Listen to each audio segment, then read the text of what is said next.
Welcome welcome welcome কুকুরিতে নাসিমাতে সবাইকে আবারও একবার ওয়েলকাম।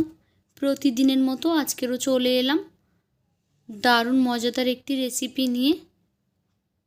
এই গরমে প্রাণটা একেবারে জুড়িয়ে যাবে এরকম যদি ঠান্ডা ঠান্ডা একটা পুডিং পাওয়া যায়।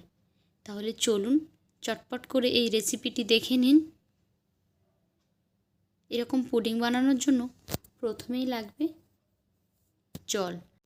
আমি এখানে 1 কাপ জল নিয়েছি, দিয়ে দিচ্ছি তার মধ্যে 3 টেবিল চামচ চিনি, বা তারও বেশি আপনারা দিতে পারেন। যে যেমন মিষ্টি পছন্দ করেন সেই অনুপাতে চিনিটা দিয়ে দেবেন। এখানে দেখুন এই যে এটা আগার আগার পাউডার, আপনারা এর পরিবর্তে জিলেটিন ব্যবহার করতে পারেন, কিংবা এখানে কর্নফ্লোরও ব্যবহার করতে পারেন। আমি এখানে দিয়ে দেবো 1 কাপ জলের জন্য 1 চামচ আগার আগার পাউডার। এটা ভেজিটেবল আগার আগার পাউডার। যারা ননভেজ পছন্দ করেন না তারা এটা ইজিলি ব্যবহার করতে পারবেন। 1 চামচ আগার আগার পাউডার দিয়ে খুব ভালোভাবে লিকুইডটাকে মিক্স করে নিচ্ছি। তারপর এখানে আমি দিয়ে দিচ্ছি কয়েক ফোঁটা হলুদ ফুড কালার। আমি আজকে ম্যাঙ্গো ফ্লেভারের বানাবো, সেই জন্য এখানে হলুদ ফুড কালার দিলাম, দিয়ে দিলাম ম্যাঙ্গো এসেন্স। এখন লিকুইডটাকে আবারও মিক্স করে নিচ্ছি। একটু ফুটে ওঠা পর্যন্ত অপেক্ষা করব। দেখুন এই যে ফুটে উঠেছে। এবার গ্যাসটা আমি বন্ধ করে দিচ্ছি। এরকম একটা মোল্ডে করে আমি লিকুইডটাকে ট্রান্সফার করে দিচ্ছি। এখন এটা ঠান্ডা করতে দেবো। ঠান্ডা হলে ফ্রিজে রেখে দেবো আধ ঘন্টা। আধ ঘন্টা পরে ফিরে এলাম, একদম এটা ঠান্ডা হয়ে গেছে। আমি এভাবে একটা কাটার দিয়ে কেটে নিচ্ছি।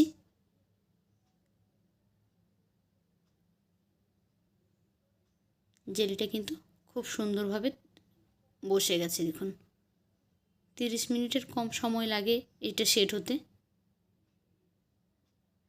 আমি মোল্ড থেকে উঠিয়ে নিচ্ছি। একটু বড় সাইজ রেখেছি। এখন আরেকটি পাত্রে আমি তরল দুধ বসিয়ে দিয়েছি 1 কাপ।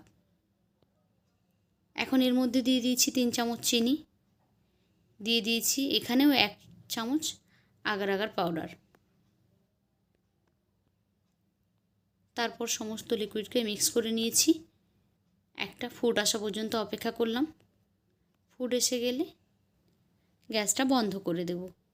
তারপর আগের থেকেই মোল্ডের মধ্যে আমি আগে জেলিগুলোকে সেট করে রেখেছিলাম, তার উপরে গরম গরম লিকুইড দুধটাকে ঢেলে দিলাম, দিয়ে একটু সেট করে নিচ্ছি জেলিগুলো।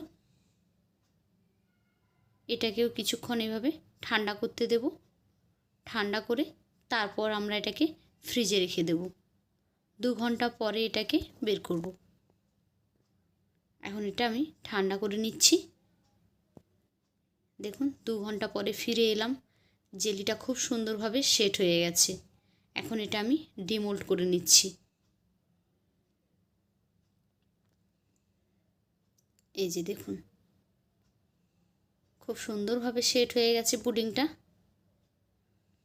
এখন আমি একটা অন্য ট্রের উপরে ট্রান্সফার করে নিয়েছি। এখন এটাকে কেটে নেব।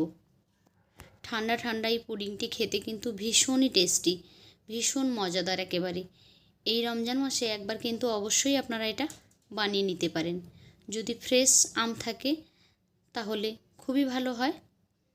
আমি এখানে এসেন্স আর কালার দিয়ে ম্যাঙ্গো ফ্লেভার করে নিয়েছি। তো কেমন লাগলো আজকের এই পুডিং রেসিপি জানাবেন। যদি ভালো লেগে থাকে তাহলে লাইক কমেন্ট অ্যান্ড শেয়ার করবেন। আর এরকমই সহজ সরল রেসিপি পেতে আমার চ্যানেলটিকে সাবস্ক্রাইব করে বেল আইকনে ক্লিক করে নোটিফিকেশান অন করে দেবেন। তাহলে যখনই আমি কোনো নতুন ভিডিও আপলোড করব সেই ভিডিওর নোটিফিকেশান সবার আগে আপনার ফোনে পৌঁছে যাবে। তো আজকের মতো এই পর্যন্তই। ফিরে আসবো আগামীকাল নতুন একটি ভিডিও নিয়ে। ততক্ষণ সবাই ভালো থাকুন, সুস্থ থাকুন। টাটা।